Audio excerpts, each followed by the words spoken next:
появява на театрална репетиция клуб, който работи от февруари месец по проект Успех на Министерството на образованието.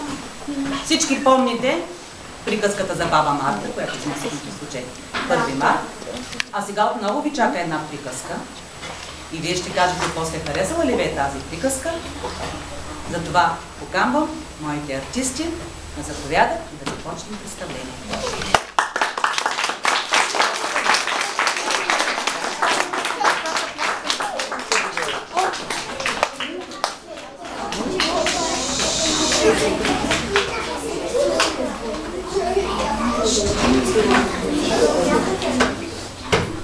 Живяло някога това малко момиченце в едно граде заедно с баща си и майка си. Те го обичали безкрайно не само защото било толкова хубаво, че на света нямало по-хубаво от него, а и защото било много добро и послушно дете. Момиченцето си имала баба. Нейната къщичка била далеч на другото село, до самата гора.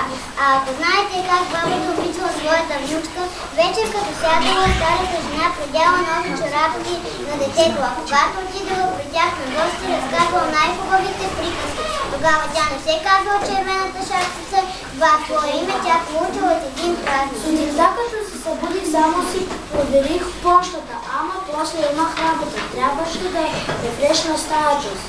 Да изхвърля ресайкъл вино, цял ден сърфирам по двора и си чатя с кокошки. Хей, какво пишеш? Пречиш ми!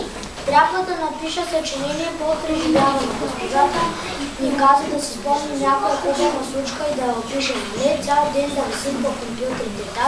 Та сега съчинявам какво съм правил. Всеки ден, защото ти правиш едно и също всеки ден. Като се върнеш от училище, не ставаш от компа. Пише по-тихо. Аз имам по-важна работа от теб. Трябва да съчиня приказка, Бог го знака такава. Добре да само да давам на няколко изречения, по-реста и спирам. Не ми прекъсва, чакат, че ще ми се велиите мисълта. Мими, Митко, време е за влягане. Веднага, мамо, слава Богу, че от това съчинение така ми се преспа. Още малко, мамо, само да довърша приказката. Късно е вече. Утре сутрин на свеж акъл ще я съчиниш по-добре. Добре, мамо.